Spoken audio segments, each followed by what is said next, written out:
Hello students, welcome everyone. तो articles की बात हम कर रहे थे, डेफिनेट आर्टिकल के यूसेस हम देख रहे थे। उसका फर्स्ट यूज़ डेफिनेट आर्टिकल का द को हम डेफिनेट नाउन्स के साथ यूज़ करते हैं, है ना। तो लास्ट क्लास में हमने देखा था कि डेफिनेट नाउन क्या होता है। नाउन डेफिनेट होता नहीं, नाउन को डेफिनेट बनाया जाता है। सेंटेंस में आप नाउन को कुछ इस तरह से, उसके बारे में बात कुछ इस तरह से करते हो, उसको मेंशन कुछ इस तरह से करते हो कि पढ़ने वाले को पता चल जाता है कि हाँ, किसकी बात हो रही है ना। तो नाउन के साथ एक तो एडजेक्टिव क्लॉज का यूज़ करके हम उसको डेफिनेट बना सकते हैं। फिर हमने ये भी देखा था नाउन के साथ हम प्रपोजिशनल फ्रेज यूज़ करके भी उसे डेफिनेट नाउन बना सकते हैं। जैसे the people of India, the people of our country, हमारे कंट्री के लोग। तो ये ऑफ आर कंट्री जो है ये एक प्रपोजिशनल फ्रेज है, और आप कहते हो the people of our country, इसका मतलब वो लोग जो हमारे देश के हैं, हमारे कंट्री के हैं, ठीक है ना। तो ये डेफिनेट आर्टिकल के यूसेस पर बात हो रही थी। तो जहां से हमने छोड़ा था उसको वहीं से हम कंटिन्यू करते हैं। प्रपोजिशनल फ्रेज, प्रपोजिशनल फ्रेज क्या होता है?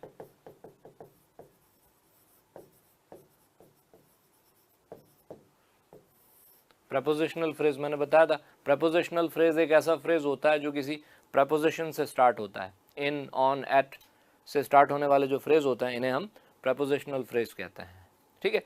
तो अब देखो, जैसे ये एग्जांपल है, the students of this college, the students of this college, इस कॉलेज के स्टूडेंट्स। इस फ्रेज में आप देखेंगे स्टूडेंट्स एक प्लूरल नाउन है, स्टूडेंट्स एक प्लूरल नाउन है, उसके साथ आप ये प्रपोजिशनल फ्रेज यूज कर रहे हो। कौन सा? Of this college, PP. तो इस तरह से आपने स्टूडेंट्स को डेफिनेट बना दिया। किन स्टूडेंट्स की बात हो रही है? किन विद्यार्थियों की बात हो रही है? उन स्टूडेंट्स की जो इस कॉलेज में पढ़ते हैं, the students of this college. लेकिन फिर देखो, इसका ये मतलब नहीं है, इसका ये मतलब नहीं है कि नाउन के साथ प्रपोजिशनल फ्रेज देखते ही हर बार हम डेफिनेट आर्टिकल का ही यूज़ करें। कभी कभी ऐसा भी होता है कि नाउन के साथ प्रपोजिशनल फ्रेज होता है, लेकिन फिर भी हम उसके साथ इनडेफिनेट आर्टिकल का यूज़ करते हैं। ऐसा भी होता है। जैसे अगर आप ये कहते हो, I am a student of this college, I am a student of this college,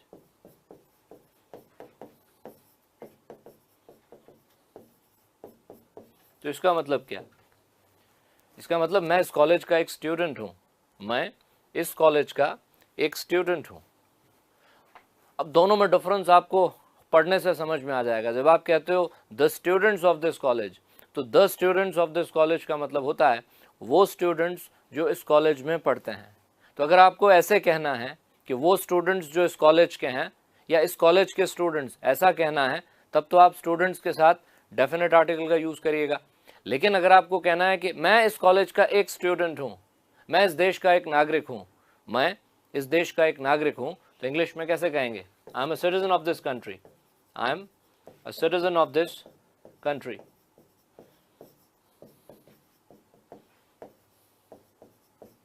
इसमें भी सिटीजन एक नाउन है और उसके साथ ये प्रपोजिशनल फ्रेज है, ऑफ दिस कंट्री, लेकिन फिर भी हम यहाँ किसका यूज़ कर रहे हैं? इनडेफिनेट आर्टिकल का। क्योंकि यहाँ हमें कहना ये है कि मैं इस देश का एक नागरिक हूँ, एक वन। तो जब हम एक या वन की बात करते हैं ना, तो वन के लिए फिर डेफिनेट आर्टिकल नहीं होता, वन के लिए तो फिर इनडेफिनेट आर्टिकल ही होता है। मतलब कि जिस नाउन के साथ आपने प्रपोजिशनल फ्रेज यूज़ किया है, आप उस नाउन को अगर सिंगुलर काउंटेबल नाउन की तरह यूज़ कर रहे हो, है ना, और आपको कहना है एक, तो फिर आप इनडेफिनेट आर्टिकल यूज़ करेंगे, द का यूज़ नहीं करेंगे। तो ये दोनों ही सेंटेंस सही है अपनी जगह पर। I am a student of this college, I am a citizen of this country. तो मतलब ये नहीं है कि इसको हम एक रूल की तरह मान लें कि भाई नाउन के साथ प्रपोजिशनल फ्रेज दिखाई दिया और फिर डेफिनेट आर्टिकल का ही यूज़ कर लिया। उसको पढ़कर, समझकर, सोचकर फिर ये तय करना है कि अ, एन या द में से किसका यूज़ करें वहाँ पर। अगर आपका इंटेंशन, आपका इरादा उसको डेफिनेट बनाने का है, तो आप डेफिनेट आर्टिकल यूज़ करेंगे, अदरवाइज नहीं करेंगे, ठीक है।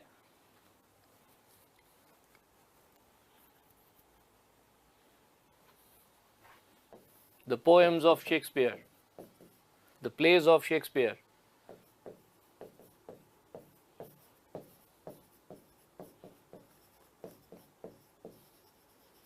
विलियम शेक्सपियर थे, इंग्लिश के बहुत बड़े प्ले राइट। उन्होंने बहुत सारी पोएम्स और बहुत सारे प्लेज, ड्रामा प्लेज, नाटक लिखे थे, है ना। तो अगर आपको कहना है शेक्सपियर के प्लेज, वो प्लेज जो शेक्सपियर ने लिखे थे, वो सारे प्लेज जिन्हें शेक्सपियर ने लिखा था, तो आप ऐसे कहेंगे the plays of Shakespeare, the plays of Shakespeare. तो ऑफ शेक्सपियर हो गया प्रपोजिशनल फ्रेज, और प्लेज जो है एक नाउन है जिसको आपने डेफिनेट नाउन की तरह यूज किया है, तो ये सही है, द प्लेज ऑफ शेक्सपियर। लेकिन अगर आपको कहना है शेक्सपियर का एक प्ले, तो वो एक की जब आप बात करते हैं ना, तो फिर वहां इनडेफिनेट आर्टिकल आ जाता है, डेफिनेट आर्टिकल नहीं आता। ठीक है, तो ये हमें अपना डिस्क्रिशन जो है वो फिर वहां यूज करना पड़ता है। ठीक है, अब देखिए, अब ये नाउन को डेफिनेट बनाने के हमने दो तरीके देखे, दो तरीकों के बारे में जाना। एक, नाउन के साथ एडजेक्टिव क्लॉज यूज करो, दूसरा नाउन के साथ प्रपोजिशनल फ्रेज यूज करो। ठीक है, नाउन को डेफिनेट बनाने का एक तरीका और भी होता है। नाउन को डेफिनेट बनाने के लिए आप कई बार क्या करते हैं कि किसी नाउन का, किसी चीज़ का एक बार जिक्र करने के बाद उसका फिर दोबारा जिक्र करते हैं। किसी एक इंसान, किसी एक ह्यूमन बीइंग, किसी एक एनिमल की बात एक बार करते हो और फिर दोबारा दूसरे सेंटेंस में उसका आप फिर से नाम ले लेते हो। तो ऐसे में क्या होता है कि जब आप फर्स्ट टाइम उस चीज़ का जिक्र करते हैं, फर्स्ट टाइम पहली बार जब आप उस चीज़ का जिक्र करते हैं तो वो इनडेफिनेट होती है, अनिश्चित। लेकिन जब दोबारा उसी चीज़ का जिक्र आप करते हो ना, तो वो डेफिनेट हो जाती है। तो फिर सेकेंड टाइम जब आप उसका यूज़ करोगे तो उसके साथ आप डेफिनेट आर्टिकल का यूज़ करोगे। ठीक है, तो तीसरा जो तरीका है नाउन को डेफिनेट बनाने का वो ये है। बिल्कुल आप कनेक्ट कर पा रहे हैं ना, हम कल कहाँ थे, लास्ट क्लास में हम कहाँ थे? लास्ट क्लास में हमने देखा था कि डेफिनेट आर्टिकल को डेफिनेट नाउन्स के साथ यूज़ किया जाता है। ठीक है, फिर हमने देखा था नाउन को डेफिनेट बनाते कैसे हैं। तो पहला पॉइंट था कि उसके साथ एडजेक्टिव क्लॉज यूज़ करके, दूसरा पॉइंट ये था कि नाउन के साथ कोई प्रपोजिशनल फ्रेज यूज़ करके। अब नाउन को डेफिनेट बनाने का मैं तीसरा तरीका बताने जा रहा हूँ, वो ये है। Noun first mentioned,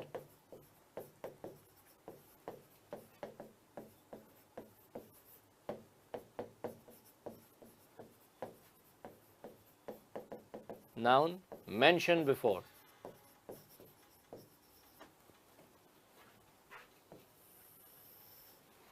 Noun first mentioned, noun mentioned before. हाँ, मेंशन करना, मेंशन करना मतलब किसी चीज़ को, किसी चीज़ का जिक्र करना। ठीक है ना, किसी चीज़ का उल्लेख करना। तो फर्स्ट मेंशन, फर्स्ट मेंशन का मतलब आपने उस नाउन को पहली बार मेंशन किया, उसका जिक्र पहली बार किया। मेंशन बिफोर का मतलब आप उसे पहले भी मेंशन कर चुके हो। जैसे देखो एग्जाम्पल से समझ में आएगा अच्छे से।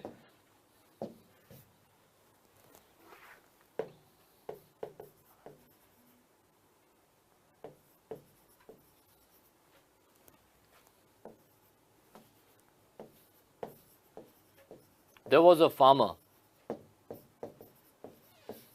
The farmer was very poor.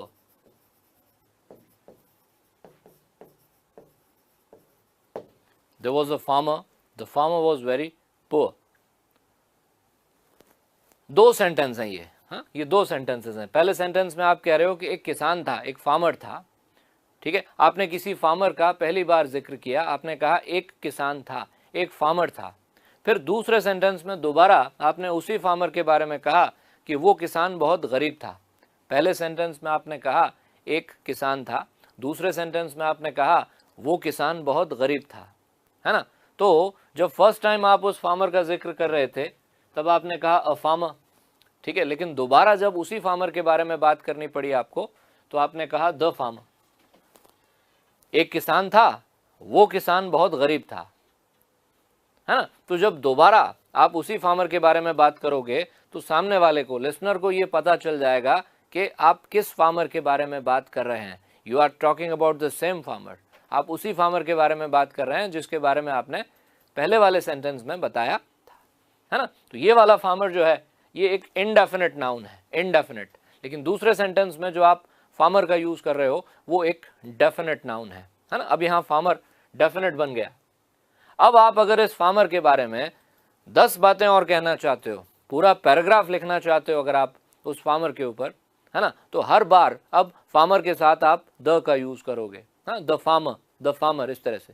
या तो आप प्रोनाउन यूज करो ही, हाँ, if you don't want to use the noun, आप अगर नाउन यूज नहीं करना चाहते फार्मर, तो उसके लिए एक तरीका ये होता है कि हम प्रोनाउन का यूज कर सकते हैं, है ना। फार्मर के लिए कौन सा प्रोनाउन यूज करेंगे, ही, तो चाहें तो आप ही यूज करते रहें आगे, लेकिन अगर आप फार्मर वर्ड यूज करेंगे ना आगे अगर इस फार्मर के बारे में आपको और बातें कहनी है, हाँ, और अगर आप फार्मर वर्ड का बार बार यूज करते हैं तो every time you will have to use the definite article, हर बार आपको अब डेफिनेट आर्टिकल का यूज करना पड़ेगा, ठीक है, क्योंकि अब ये फार्मर जो है वो एक डेफिनेट नाउन बन चुका है। यहां भी आप अगर चाहें तो ही का यूज कर सकते हैं, आप कह सकते हैं there was a farmer he was very poor, there was a farmer he was very poor, एक किसान था वो बहुत गरीब था। वो गलत नहीं, वो बिल्कुल सही है, लेकिन कभी कभी होता है ना, हमारी भी तो चॉइस होती है कि नहीं मुझे प्रोनाउन यूज नहीं करना, मुझे तो नाउन ही यूज करना है। तो अगर आपको नाउन ही यूज करना है तो अब आप डेफिनेट आर्टिकल का यूज करेंगे, ठीक है। तो इसको कहते हैं नाउन फर्स्ट मेंशन्ड।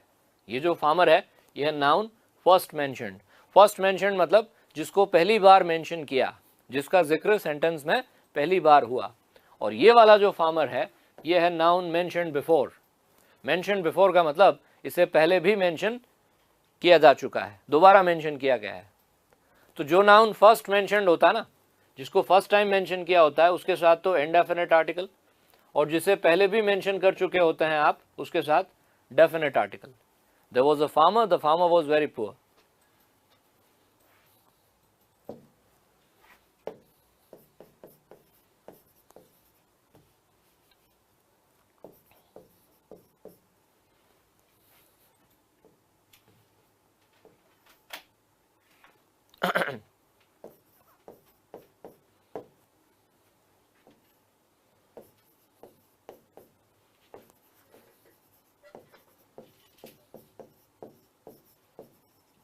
अब देखिए, he has box, full stop, box was made of wood,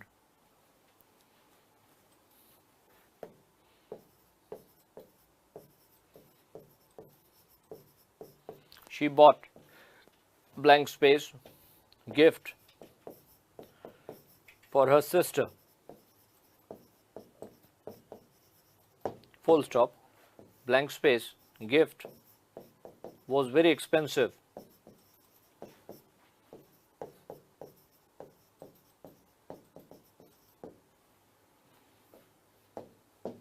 अब देखिए इन सेंटेंसेस को,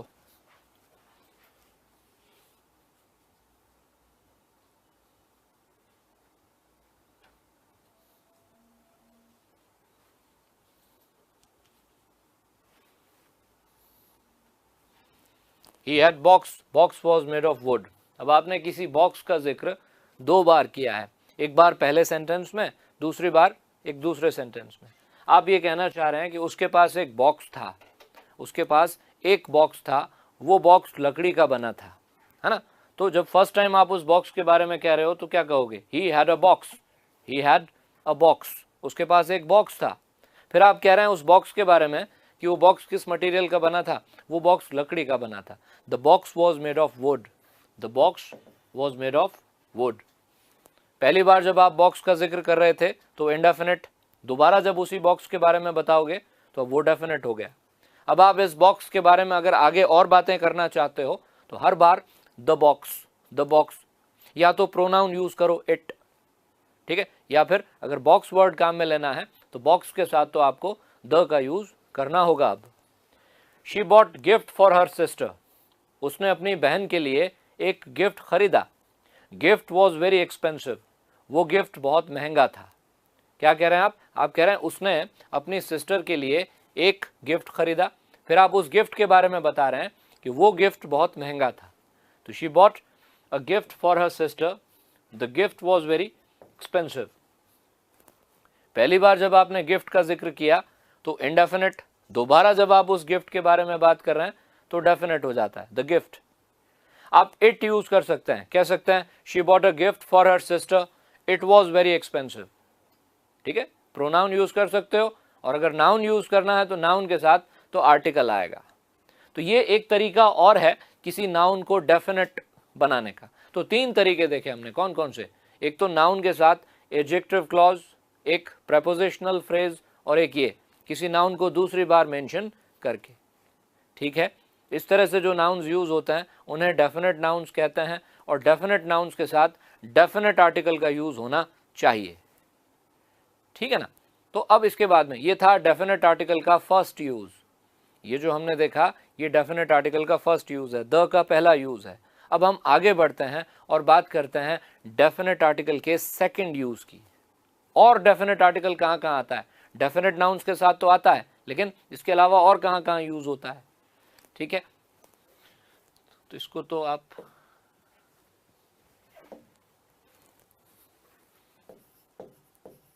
uses of the definite article,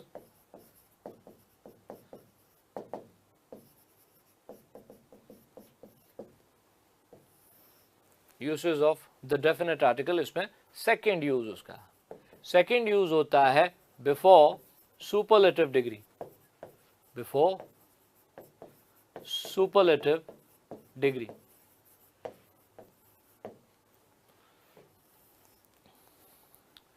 last class में मैंने बताया था एडजेक्टिव्स होते हैं। एडजेक्टिव क्या होता है? एडजेक्टिव एक ऐसा वर्ड होता है जो नाउन को या प्रोनाउन को डिस्क्राइब करता है, नाउन की या प्रोनाउन की विशेषता बताता है, क्वालिटी बताता है ना? तो एडजेक्टिव की 3 डिग्रीज होती हैं। कौन कौन सी? Positive degree, comparative degree, superlative degree. ठीक है, बिग, बिगर, बिगेस्ट। ठीक है, गुड, बेटर, बेस्ट। कुछ एडजेक्टिव्स होते हैं जिनकी डिग्रीज मोर और मोस्ट से बनती हैं, जैसे beautiful, more beautiful, most beautiful, important, more important, most important, है ना? हमने देखा था और ये भी बताया था मैंने कि डिग्रीज किस तरह से बनती हैं, मतलब मोर और मोस्ट का यूज़ कब करना है, और ER और EST से डिग्री जो बनती है वो कब बनती है एडजेक्टिव की। कौन से ऐसे एडजेक्टिव्स होते हैं जो ER EST से इन्फ्लेक्ट होकर डिग्री बनाते हैं, और कौन से ऐसे एडजेक्टिव्स हैं जिनकी कंपैरेटिव और सुपरलेटिव डिग्री मोर और मोस्ट से बनती है। ठीक है, तो सुपरलेटिव डिग्री की बात हम कर रहे हैं, जो तीसरी वाली डिग्री होती है ना, EST या मोस्ट वाली। सुपरलेटिव डिग्री से पहले द का यूज करना होता है। सेंटेंस में अगर आप एडजेक्टिव की सुपरलेटिव डिग्री यूज कर रहे हो तो सुपरलेटिव डिग्री से पहले आपको द का यूज करना होता है। The best, the biggest, the most important, the most beautiful, कोई भी सुपरलेटिव डिग्री किसी भी एडजेक्टिव की। जैसे ये एक सेंटेंस है, Delhi airport is the busiest airport in India, is the busiest airport in India. तो जो दिल्ली एयरपोर्ट है, जो इंदिरा गांधी इंटरनेशनल एयरपोर्ट है, वो भारत का सबसे ज़्यादा व्यस्त रहने वाला एयरपोर्ट है, क्योंकि दिल्ली जो है वो कैपिटल है, तो बहुत सारी इंटरनेशनल फ़्लाइट्स आती हैं, है ना? तो जितने भी एयरपोर्ट्स इंडिया में हैं उनमें से सबसे ज़्यादा व्यस्त रहने वाला, सबसे ज़्यादा बिजी रहने वाला एयरपोर्ट कौन सा है? दिल्ली एयरपोर्ट। तो Delhi airport is the busiest. अब देखो, बिजी, BUSY, बिजी, बिजी की कंपैरेटिव डिग्री होती है बिजियर, और बिजी का सुपरलेटिव होता है बिजिएस्ट। बिजी, बिजियर, बिजिएस्ट, तो द बिजिएस्ट, सबसे बिजी। ठीक है, इसी तरह से we took the shortest route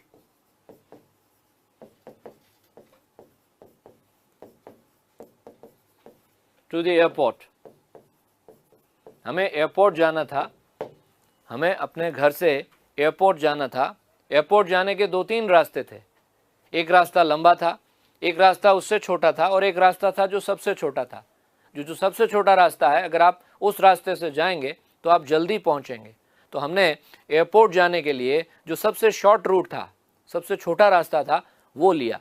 तो द शॉर्टेस्ट, शॉर्ट का superlative, short is an adjective, short मतलब छोटा, शॉर्ट की कंपैरेटिव फॉर्म होती है शॉर्टर, और शॉर्ट का सुपरलेटिव होता है shortest.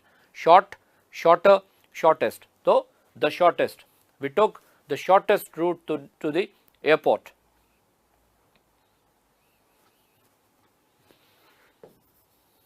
Amir Khan is one of the most popular Indian actors, one of the most popular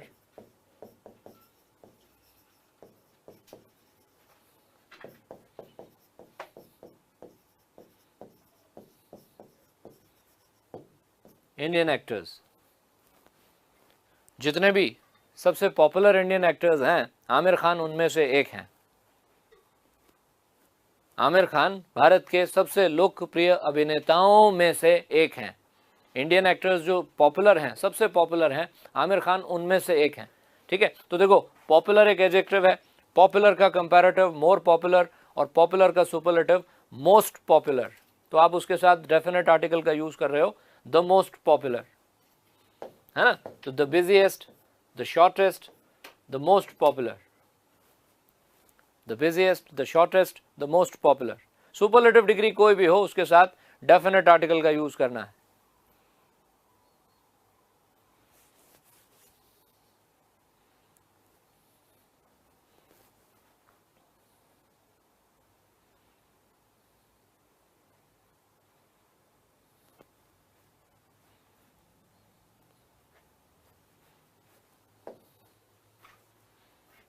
Mercury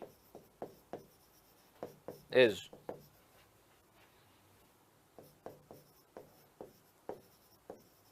the smallest planet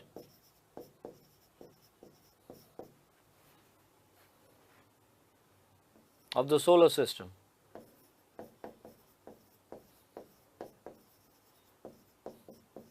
जो सौर मंडल है, सोलर सिस्टम है, उसका सबसे छोटा प्लैनेट है mercury. The smallest, small, smaller, smallest, superlative degree है smallest, the smallest.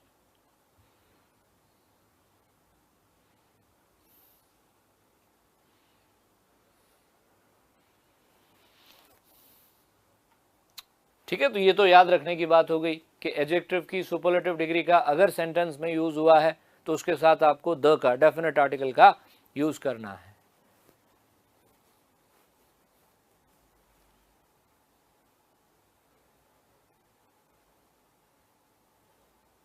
अब अगर इस तरह से क्वेश्चन आ जाए एग्जाम में,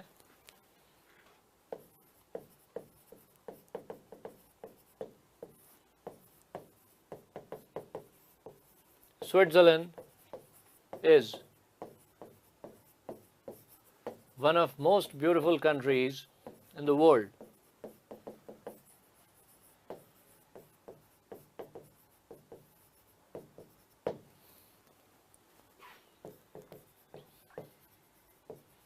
वर्ल्ड की जब हम बात करते हैं, विश्व की, दुनिया की, तो वर्ल्ड के साथ हमेशा द का यूज होता है। ये आगे हम पढ़ेंगे। द वर्ल्ड, जब भी हम दुनिया की बात करते हैं तब हम कहते हैं द वर्ल्ड। ये तो फिक्स्ड आर्टिकल है, द वर्ल्ड। ठीक है, लेकिन अब आपको ये सेंटेंस दिया गया है और आपसे कहा गया है कि क्या इस सेंटेंस में कोई एरर है, क्या इस सेंटेंस में कोई करेक्शन है। अगर करेक्शन है तो करेक्शन करके इसको रीराइट करें, दोबारा लिखें, है ना। तो करेक्शन की ज़रूरत कहाँ है? सेंटेंस में सुपरलेटिव डिग्री का यूज किया गया है, मोस्ट ब्यूटीफुल। ब्यूटीफुल की कंपैरेटिव डिग्री होती है मोर ब्यूटीफुल और ब्यूटीफुल का सुपरलेटिव होता है मोस्ट ब्यूटीफुल। तो आप कह रहे हैं कि स्विट्जरलैंड जो है वो दुनिया के सबसे सुंदर देशों में से एक है ना। तो यहाँ पे सुपरलेटिव डिग्री से पहले डेफिनेट आर्टिकल होना चाहिए था, यहाँ पे आर्टिकल नहीं है। तो इसको हम सेंटेंस को रीराइट करेंगे, दोबारा लिखेंगे ऐसे, Switzerland is one of the most beautiful countries in the world. The most beautiful countries in the world.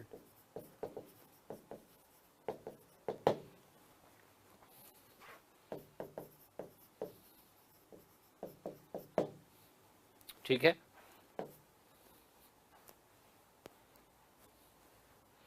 तो इस तरह से आर्टिकल्स पे क्वेश्चंस बन सकते हैं। और वैसे यूं आर्टिकल पे क्वेश्चन बने या ना बने, लेकिन आप जब सेंटेंसेस बनाओगे, लिखोगे, है ना, एसेज में, उसमें आपके प्रेसी में, तो उसमें सुपरलेटिव डिग्री का अगर कहीं यूज करते हो अपने सेंटेंस में, आप अगर सुपरलेटिव डिग्री यूज करते हो तो उसके साथ आपको द का यूज करना है। ठीक है ना। अब जरा ये सेंटेंस देखिए,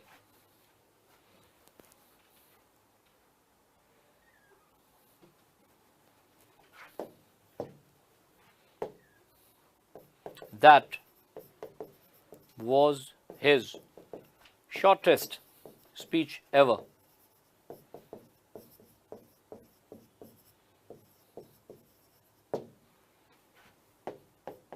He was their youngest child. He was their youngest child. इन दोनों सेंटेंसेस को पढ़कर क्या लगता है?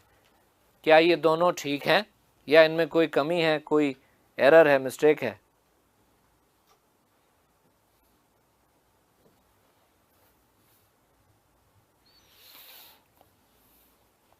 क्या ये दोनों सेंटेंसेस सही हैं? देखो इसमें भी हमने वही वर्ड यूज किया ना, shortest, short, shorter, shortest. Shortest क्या है? सुपरलेटिव डिग्री है, तो सुपरलेटिव डिग्री के साथ तो डेफिनेट आर्टिकल आना चाहिए, द शॉर्टेस्ट होना चाहिए, है ना. लेकिन यहाँ पे मैंने द का यूज नहीं किया, यहाँ पे मैंने कहा that was his shortest speech ever. वो लंबे लंबे भाषण देता था, वो शॉर्ट स्पीच कभी देता नहीं था. जितने भी उसने स्पीचेस दिए उसकी सारी स्पीचेस जो हैं दे वर लॉन्ग, लंबे भाषण थे. लेकिन वो उसका भाषण अब तक का सबसे छोटा भाषण था. वो जिस दिन उसने वो स्पीच दी थी, वो जितनी भी स्पीचेस उसने दी थी उन सब स्पीचेस में से वो उसकी सबसे छोटी स्पीच थी. तो यहाँ पर फिर आर्टिकल द का यूज़ क्यों नहीं किया मैंने? क्या ये एरर है? क्या यहाँ द का यूज़ होना चाहिए था या ये सेंटेंस सही है? कुछ इसी तरह से ये देखो, he was their youngest child. वो उनका सबसे छोटा बच्चा था. उनके जितने भी बच्चे थे उनमें से वो सबसे छोटा था. He was their youngest child. इसमें भी यंगेस्ट सुपरलेटिव डिग्री है ना, यंग, यंगर, यंगेस्ट. तो सुपरलेटिव डिग्री के साथ द का यूज क्यों नहीं हुआ है? तो देखो ये दोनों सेंटेंसेस जो है ना ये एकदम सही हैं, कोई प्रॉब्लम नहीं है. यहां द का यूज नहीं करना था हमें, इसलिए नहीं किया. क्यों नहीं किया उसका एक रीजन है, मैं बता रहा हूं, आप ध्यान से सुनिएगा. हमने जब डिटर्मिनर्स स्टार्ट किए थे ना, डिटर्मिनर्स का टॉपिक जब हमने स्टार्ट करा था तो डिटर्मिनर्स की हेडिंग डालकर सबसे पहले तो डेफिनेशन लिखी थी छोटी सी. डिटर्मिनर्स क्या होता है? Determiners are modifiers of noun. Determiners वो वर्ड्स होते हैं जो नाउन को मॉडिफाई करते हैं, ठीक है. एक तो ये. उसके बाद में डिटर्मिनर्स की हमने लिस्ट बनाई थी और लिस्ट बनाते वक्त हमने डिटर्मिनर्स को दो ग्रुप्स में बांटा था, ग्रुप ए और ग्रुप बी, ठीक है. कुछ डिटर्मिनर्स ग्रुप ए में रखे गए, दूसरे ग्रुप बी में, ठीक है ना. तो उसमें ग्रुप ए के डिटर्मिनर्स कौन कौन से थे अगर आपको याद हो तो?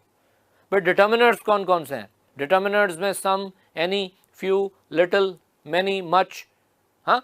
इसके अलावा articles, this, that, these, those, ये वर्ड्स आते हैं. लेकिन अब हमने इन सभी डिटर्मिनर्स को जो है दो ग्रुप्स में बांटा है, ग्रुप ए और ग्रुप बी. तो ग्रुप ए के डिटर्मिनर्स कौन कौन से हैं एक बार देख लेते हैं. ग्रुप ए डिटर्मिनर्स कौन कौन से हैं? ग्रुप ए डिटर्मिनर्स ये वाले हैं. कौन से? एक तो this, that, these, those, this, that, these, those, ठीक है. उसके बाद में आर्टिकल्स,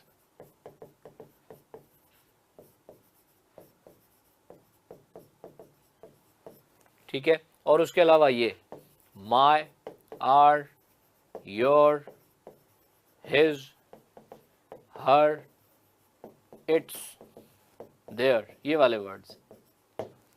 ये जो मतलब ये प्रोनाउंस नहीं है, ये डिटर्मिनर्स हैं. माई, एम वाई, माई, मेरा, it's not a pronoun, it's a determiner. Pronoun होता है mine, M I N E. My की जगह अगर आप माइन वर्ड यूज करते हो ना, माइन का मतलब ही होता है मेरा. माइन एक प्रोनाउन है लेकिन माय जो है वो डिटर्मिनर है. तो ये हैं ग्रुप ए के डिटर्मिनर्स. कौन से ग्रुप के हैं ये? ग्रुप ए के. इसके अलावा फिर some, any, few, little, 1, 2, 3, 4, first, second, third, fourth, वो ग्रुप बी के हैं. वो कौन से ग्रुप के हैं? ग्रुप बी के. तो ग्रुप बी की बात नहीं हो रही, अभी बात हो रही है ग्रुप ए की. होता क्या है कि अगर अपने सेंटेंस में किसी वर्ड के साथ, किसी एक वर्ड के साथ अगर आपने ग्रुप ए का डिटर्मिनर यूज किया है, ग्रुप ए का कोई एक डिटर्मिनर अगर आप यूज करते हो ना, तो उसी वर्ड के साथ ग्रुप ए का दूसरा डिटर्मिनर यूज नहीं होता. मतलब ये कि ग्रुप ए के दो डिटर्मिनर्स एक साथ नहीं आते. एक ही वर्ड से पहले ग्रुप ए के दो डिटर्मिनर्स का यूज एक साथ नहीं होता। ठीक है, तो अब देखिए ये देयर क्या है और हिज क्या है, ये दोनों ग्रुप ए के डिटर्मिनर्स हैं, है कि नहीं, हिज और their, his their, both this determiners belong to group A, ये दोनों ग्रुप ए में आते हैं। और आर्टिकल द भी देखो ग्रुप ए का है। तो अगर आप पहले से हिज और देयर का यूज कर चुके हो शॉर्टेस्ट से पहले, अगर आप हिज का और यंगेस्ट से पहले आप देयर का यूज कर चुके हो, तो अब आप आर्टिकल का यूज नहीं करेंगे, क्योंकि अगर आप अब आर्टिकल यूज करेंगे तो क्या होगा, दोनों डिटर्मिनर्स ग्रुप ए के हो जाएंगे। तो दोनों डिटर्मिनर्स ग्रुप ए के नहीं हो सकते, एक ही वर्ड से पहले तो नहीं हो सकते। हाँ, दो अलग अलग वर्ड्स के साथ कर सकते हो, एक सेंटेंस में दो अलग अलग वर्ड्स के साथ एक ग्रुप ए के दो डिटर्मिनर्स यूज कर सकते हो, लेकिन उसी वर्ड के साथ नहीं, एक साथ नहीं। तो इसलिए ये सही है। तो या तो द शॉर्टेस्ट होगा या हिज शॉर्टेस्ट, या तो हिज हटाओ फिर आप द का यूज कर सकते हो। That was the shortest speech made by him, that was the shortest speech ever made by him, यूं कहो कि उसके द्वारा दिया गया वो सबसे छोटा भाषण था, है ना। अब हमने शॉर्टेस्ट के साथ द का यूज किया ही है ना, यहाँ पे we took the shortest route. यहाँ पे कोई ग्रुप ए का डिटर्मिनर नहीं था इसलिए हमने आर्टिकल का यूज किया, लेकिन यहाँ ग्रुप ए का डिटर्मिनर है पहले से, तो इसलिए आर्टिकल का यूज नहीं करेंगे। और इस बात को नोट करेंगे, अच्छी तरह से याद भी रखेंगे, two determiners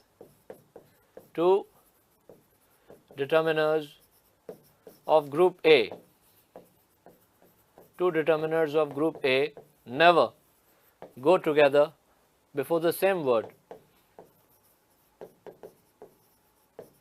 Go together before the same word. Group A के दो डिटर्मिनर्स एक ही वर्ड के साथ एक साथ यूज नहीं होते। ठीक है, ये एक इंपॉर्टेंट पॉइंट है, एक इंपॉर्टेंट नोट है, और इस बात को याद भी रखना है हमें।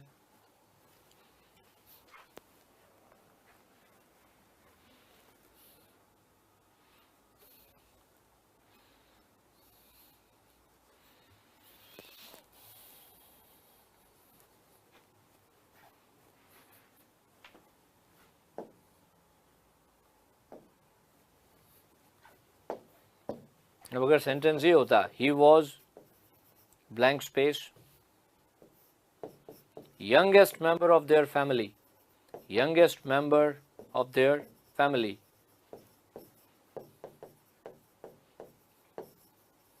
इसमें क्या करते, आपको कहना है कि वो उनके परिवार का सबसे छोटा सदस्य था, वो उनकी फैमिली का सबसे छोटा मेंबर था, बाकी सब लोग परिवार में उससे बड़े थे, वो सबसे छोटा था। तो इसमें देखो यंगेस्ट सुपरलेटिव डिग्री है ना, कोई दूसरा ग्रुप ए का डिटर्मिनर नहीं है आसपास, तो यहाँ पे हम द का यूज करेंगे, क्या कहेंगे, he was the youngest member of their family, he was the youngest member of their family.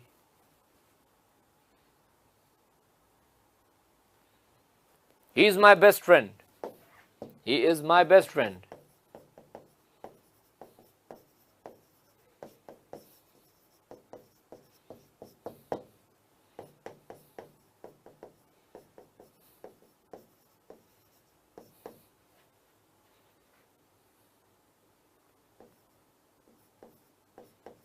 He is the best player of their team.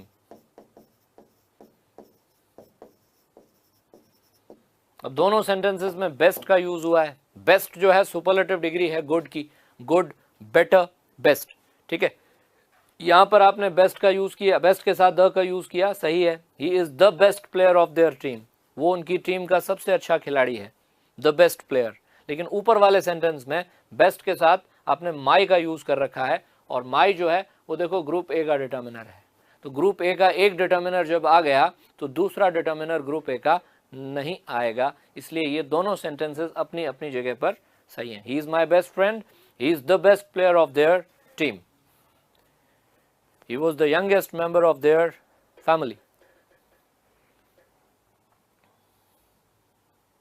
आपको ग्रुप ए के डिटर्मिनर्स याद रखने पड़ेंगे, ठीक है। ग्रुप बी तो फिर अपने आप याद रह जाएगा, अगर आपने ग्रुप ए याद रख लिया तो ग्रुप ए में क्या क्या आता है इसको याद रख लेना। आर्टिकल्स आते हैं, दिस, दैट, दीज, दोज, और फिर ये माय, योर, हिज, हर, ये वाले वर्ड्स। यह आपका डेफिनेट आर्टिकल का सेकंड यूज। आगे बढ़ते हैं, डेफिनेट आर्टिकल का थर्ड यूज कौन सा है, तीसरा यूज, और डेफिनेट आर्टिकल को कहां यूज करते हैं वो देखते हैं।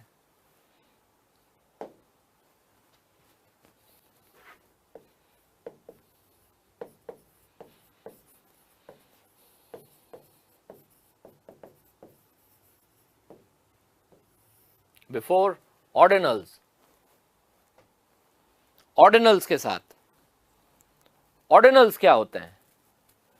ऑर्डिनल्स जो होता है ना, ऑर्डिनल्स होता है ऑर्डर बताने वाले वर्ड्स, क्रम, क्रम, पहला, दूसरा, फर्स्ट, सेकंड, थर्ड, फोर्थ, ये क्रम बताने वाले जो वर्ड्स होते हैं इन्हें ऑर्डिनल्स कहा जाता है।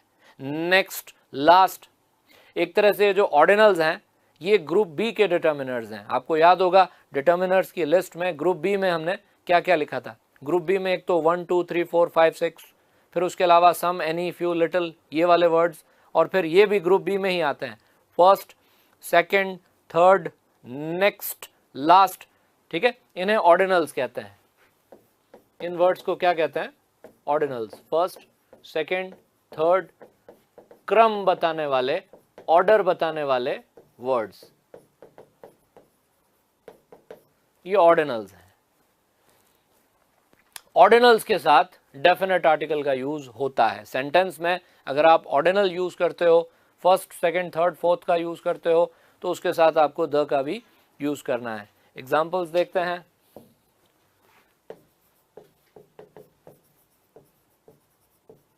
Neil Armstrong was blank space first man to walk on the moon.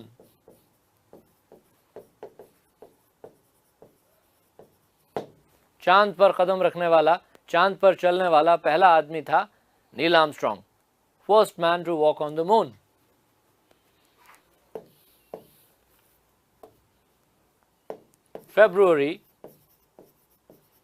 February is blank space second month of a year.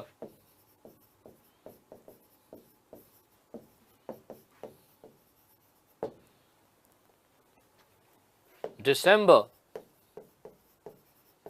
is blank space last month of a year.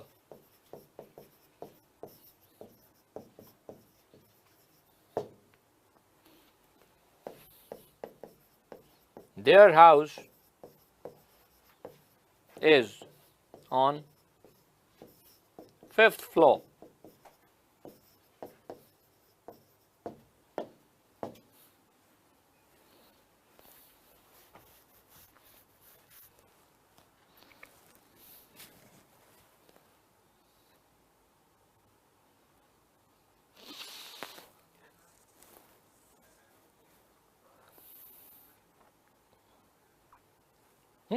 Neil Armstrong was the first man to walk on the moon. The first के साथ definite article use करेंगे। Neil Armstrong चांद पर कदम रखने वाला या चांद पर चलने वाला पहला इंसान था, पहला व्यक्ति था। फरवरी जो है साल का दूसरा महीना होता है। जनवरी फर्स्ट है तो फरवरी सेकंड है, तो February is the second month of a year. The second month of a year, किसी भी साल का दूसरा महीना होता है फरवरी, और दिसंबर साल का आखिरी महीना होता है, तो December is the last month of a year. The last month of a year, the last. Their house is on the 5th floor, उनका घर 5वीं मंजिल पर है। The 5th floor, their house is on the 5th floor. तो the first, the second, the third, the 5th,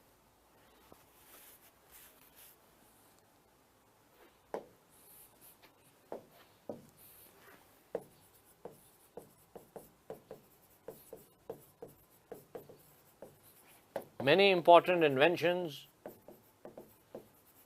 were made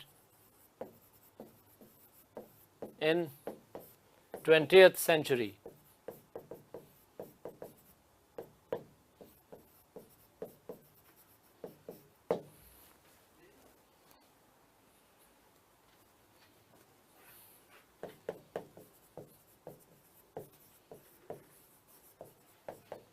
I bought a ticket for blank space next train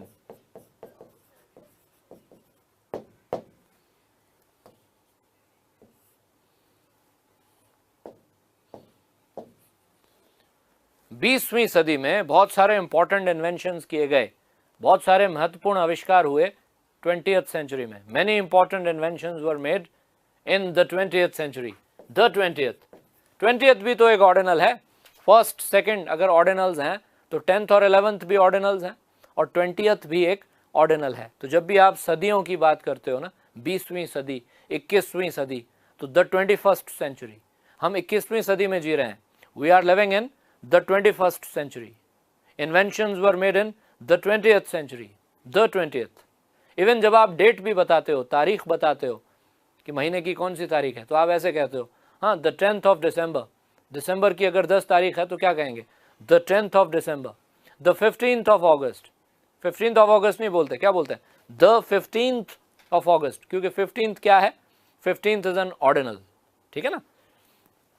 तो I bought a ticket for the next train. मैंने अगली train का ticket ले लिया है. The next भी ordinal है ना, तो the next train. Bought a ticket for the next train. Ordinals के साथ डेफिनेट आर्टिकल का यूज करना है. देखिए मेरी कोशिश ये है कि आपको अच्छे और ज़्यादा से ज़्यादा एग्जाम्पल्स दे करके और उस पॉइंट को एक्सप्लेन करूं. तो अगर आप में से कुछ लोग इंग्लिश में पहले से बहुत कंफर्टेबल हैं, प्रॉब्लम नहीं है उनको, तो वो वीडियो की स्पीड को इंक्रीज करके देख सकते हैं ताकि जल्दी जल्दी जो है वो देख लें उसको. और जिन लोगों को थोड़ा सा इंग्लिश में प्रॉब्लम है वो लोग अच्छे से आराम से एक एक एग्जाम्पल को जो है जिस स्पीड से मैं चल रहा हूँ उसी स्पीड में उसको देखते रहें. ठीक है. और ये स्पीड जो है ये ना तो बहुत ज़्यादा है ना बहुत कम है, इसी स्पीड से चलेंगे तो अच्छा रहेगा. अब देखिए ज़रा इन सेंटेंसेस को.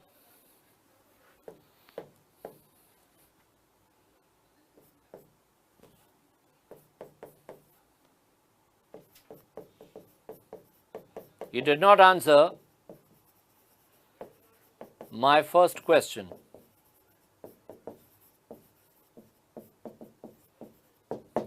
He did not answer my first question. उसने मेरे पहले सवाल का जवाब नहीं दिया.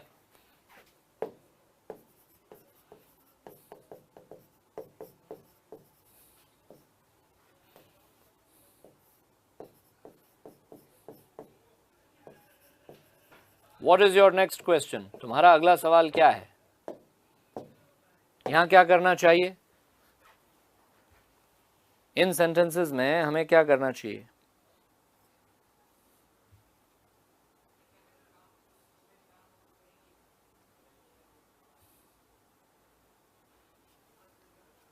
माई फर्स्ट क्वेश्चन. देखो फर्स्ट के साथ आपको द का यूज करना है, ठीक है, अच्छी बात है, लेकिन आप पहले से माई का यूज कर चुके हो. और माई क्या है, माई जो है वो ग्रुप ए का डिटर्मिनर है. तो ग्रुप ए का एक डिटर्मिनर जब ऑलरेडी आपने यूज कर लिया है तो अब आप आर्टिकल का यूज नहीं करेंगे. अब यहाँ कुछ नहीं आएगा. माई द फर्स्ट क्वेश्चन नहीं, या तो द फर्स्ट क्वेश्चन या माई फर्स्ट क्वेश्चन, या तो यूं कहो he did not answer the first question, he did not answer the first question, या आप कहो he did not answer my first question. My और द दोनों एक साथ नहीं जाएंगे. हाँ, what is your next question, तुम्हारा अगला सवाल क्या है. नेक्स्ट के साथ द का यूज करते हो, लेकिन यहाँ पहले से आपने योर का यूज कर रखा है. तो योर भी तो ग्रुप ए का डिटर्मिनर है. तो ग्रुप ए के दो डिटर्मिनर्स एक साथ नहीं जाते, इसलिए ये दोनों सही हैं. है ना. अब अगर इस तरह का सेंटेंस आता है तो ये एरर है.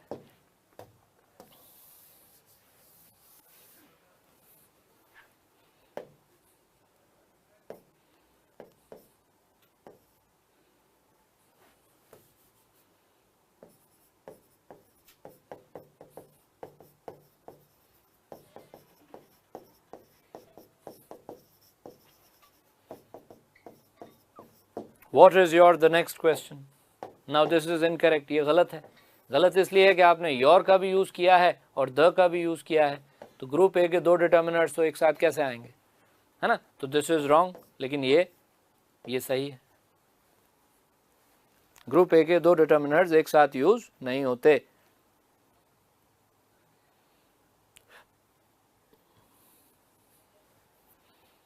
चलिए, तो अब अगर इसको कि भाई ऑर्डिनल्स के साथ हमें डेफिनेट आर्टिकल यूज करना है, ऑर्डिनल्स के साथ हमको द का यूज करना है, इस बात को अगर हम थोड़ी देर के लिए एक रूल मान लें, RULE रूल, नियम, कि तो रूल है कि ऑर्डिनल्स के साथ द का यूज करना है. अगर आप इसको एक रूल मानते हैं तो इसके एक्सेप्शंस भी होते हैं। क्या होते हैं इसके एक्सेप्शंस? एक्सेप्शंस क्या होते हैं? एक्सेप्शंस अपवाद, जहां वो रूल अप्लाई नहीं होता। रूल है लेकिन अगर कहीं वो रूल लागू नहीं होता तो वो उसका एक्सेप्शन है, अपवाद है। तो इसके एक्सेप्शंस हैं। ऑर्डिनल्स के लिए एक्सेप्शंस हैं। नेक्स्ट और लास्ट, कभी कभी नेक्स्ट और लास्ट के साथ द का यूज नहीं करते हैं। फर्स्ट सेकंड थर्ड के साथ तो हमेशा करते हैं, लेकिन कभी कभी नेक्स्ट और लास्ट के साथ द का यूज नहीं करते। कब नहीं करते? इन एक्सप्रेशंस में। ये देखो, नेक्स्ट टाइम अगली बार,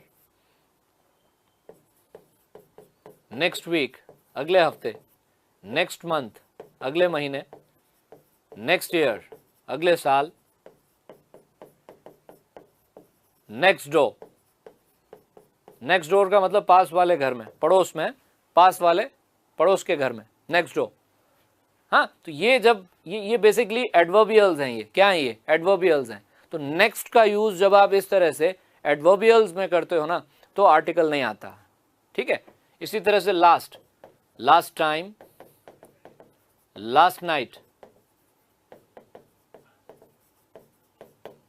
last week,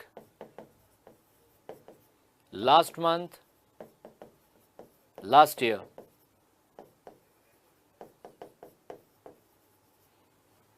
last time, last night, last week, last month, last year. ठीक है। सेंटेंस देखिए,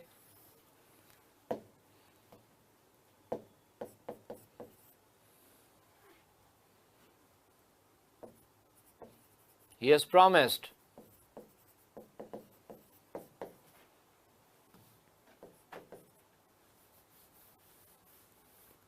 has promised that he will help us next time. उसने वादा किया है कि अगली बार वो हमारी मदद करेगा। The man who lives next door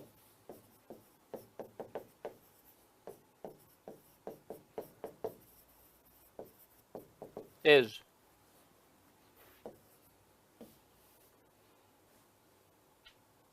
a detective.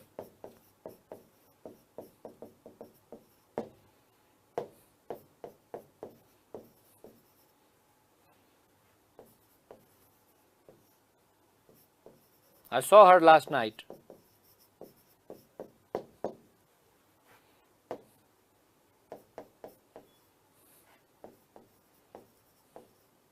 He came to India last year.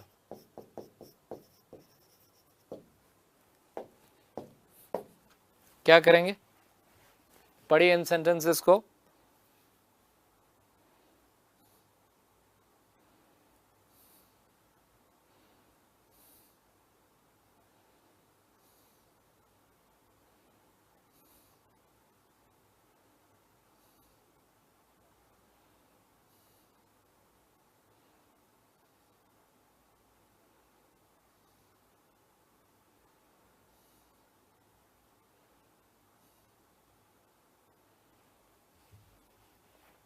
Next time, अगली बार।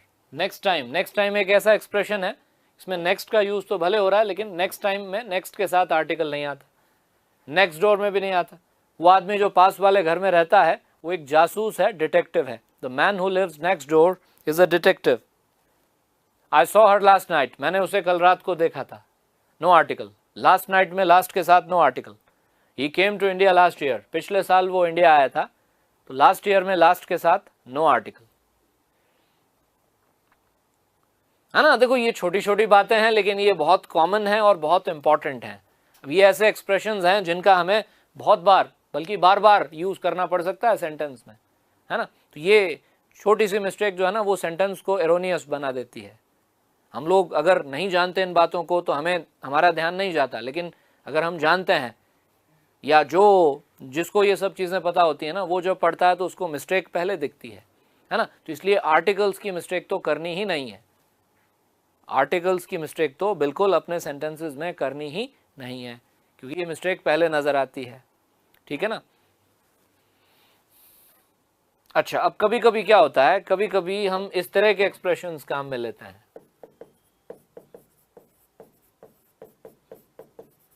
इन the next week, in the next month, in the next year.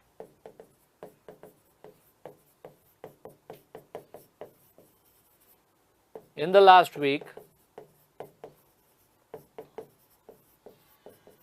in the last month,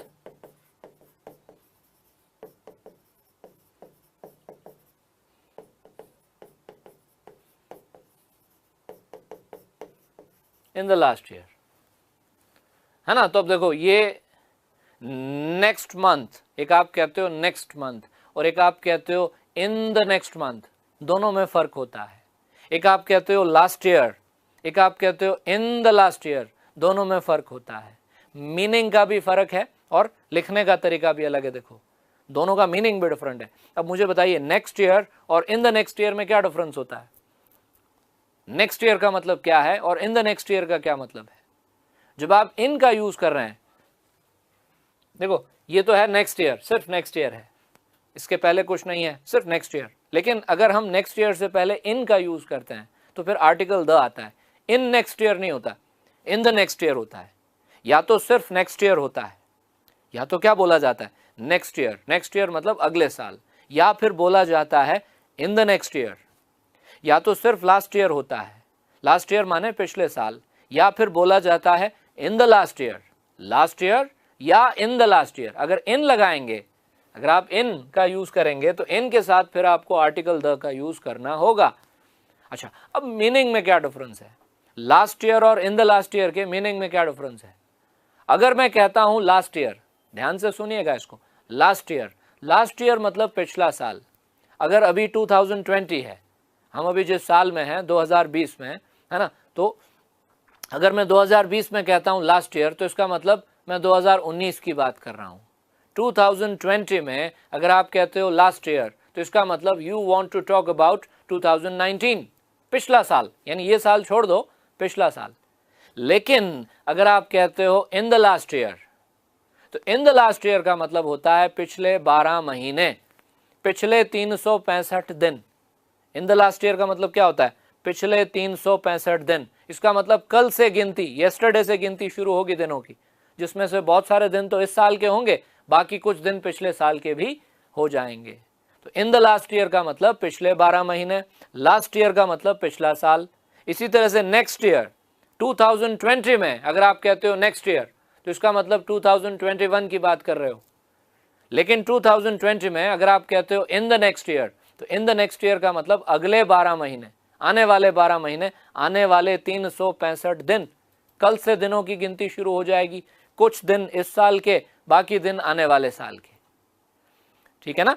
तो ये meaning में difference होता है और लिखने का तरीका भी डिफरेंट है। तो आप याद रख लीजिए, last year in the last year, next year in the next year, last month in the last month, last week in the last week, next week in the next week. ऐसे 3-4 बार अगर बोल बोल के खुद को सुनाएंगे ना तो अपने आप याद हो जाएगा।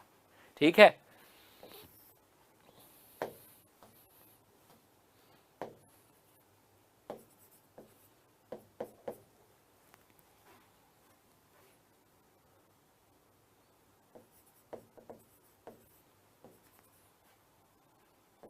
We will hire more staff in next year.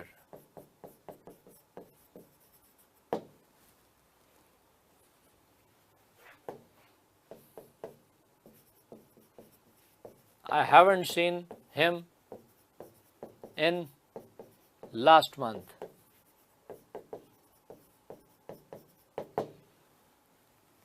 अगले 12 महीनों में हम और स्टाफ हायर करेंगे। हायर करना मतलब रखना, नौकरी देना, नियुक्त करना। हमें और स्टाफ चाहिए, है ना, हमें और स्टाफ को जो है रिक्रूट करना है और अगले 12 महीनों में हम और लोगों को काम पर रखेंगे। We will hire more staff in the next year, in the next year. I haven't seen him in the last month. पिछले 30 दिनों में, पिछले 1 महीने में मैंने उसे नहीं देखा है। पिछले 30 दिनों में मैंने उसे नहीं देखा है।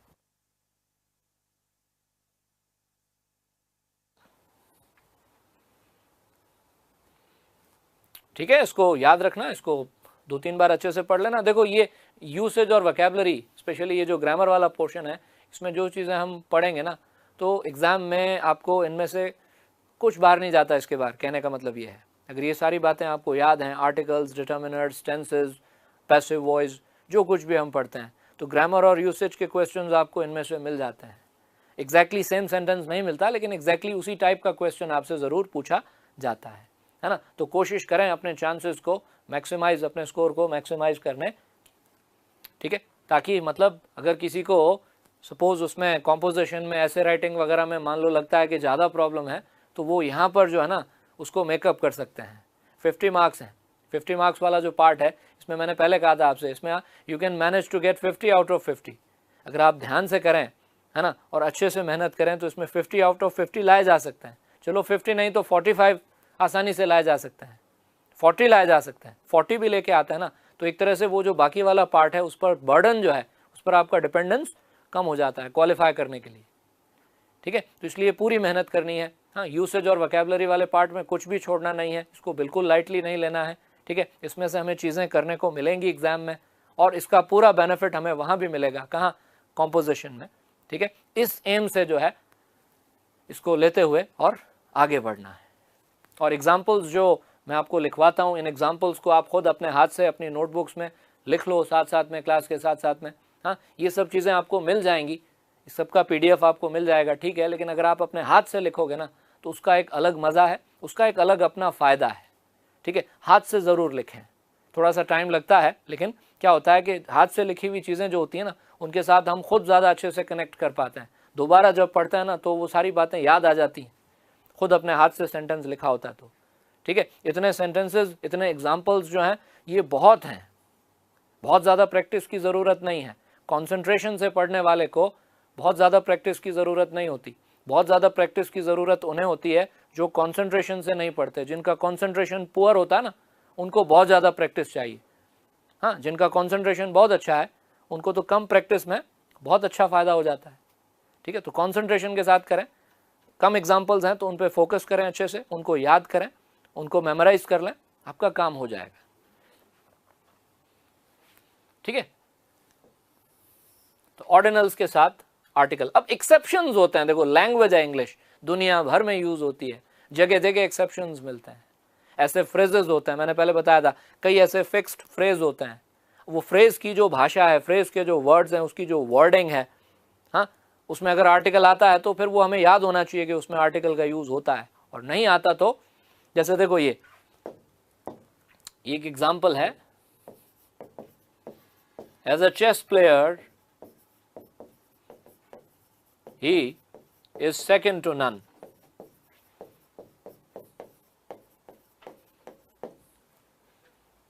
हाँ, सेकंड टू नन। अब ये सेकंड जो है वो यूं तो ऑर्डिनल है, लेकिन यहाँ इस सेंटेंस में आर्टिकल का यूज ही नहीं किया हमने, कहा as a chess player he is second to none. वो एक चेस का खिलाड़ी है, चेस प्लेयर है, और चेस प्लेयर के तौर पर वो सबसे अच्छा खिलाड़ी है। Second to none, second to none कौन होता है? सेकंड टू नन का मतलब जो सबसे अच्छा हो, जो बेस्ट हो, हाँ, जिससे बेहतर कोई और ना हो। तो उसको अगर एक चेस प्लेयर के तौर पे देखा जाए तो he is second to none, मतलब उसके ऊपर या उससे बेहतर और कोई नहीं है। अगर आप सेकंड टू नन होते हैं तो इसका मतलब यू आर द बेस्ट। अगर आप कहते हैं कि मैं सेकंड टू नन हूं, तो इसका मतलब आप कह रहे हैं कि मैं बेस्ट हूं, मुझसे बेहतर कोई नहीं है। हाँ, तो सेकंड टू नन का मतलब होता है the best. Second to none means the best. तो as a chess player he is the best, he is second to none. ठीक है ना, इसी तरह से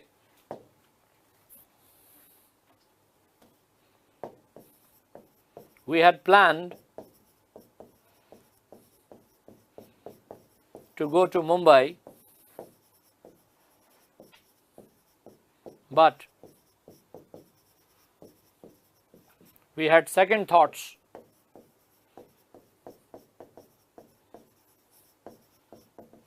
and came here instead.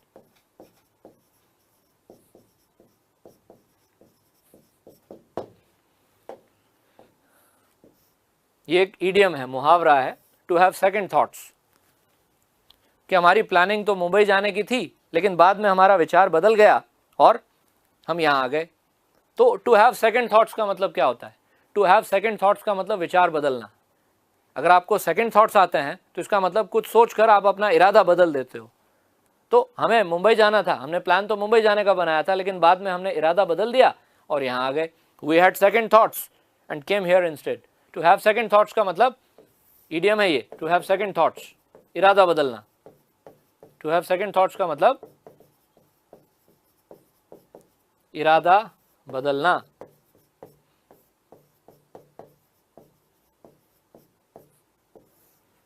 ठीक है ना? तो इसमें देखो आर्टिकल नहीं है, सेकंड के साथ यहाँ इस फ्रेज में आर्टिकल नहीं है। नहीं है तो नहीं है, इसको तो फिर याद रखना है। बहुत सारी चीजें हैं इस तरह की यूं तो इंग्लिश में। ठीक है, तो बहुत अच्छी तरह से इसको पढ़िएगा। नेक्स्ट क्लास में इसको कंटिन्यू करेंगे। डेफिनेट आर्टिकल के और भी यूजेस हैं कुछ। ठीक है, तो नेक्स्ट क्लास में मिलते हैं। Thank you.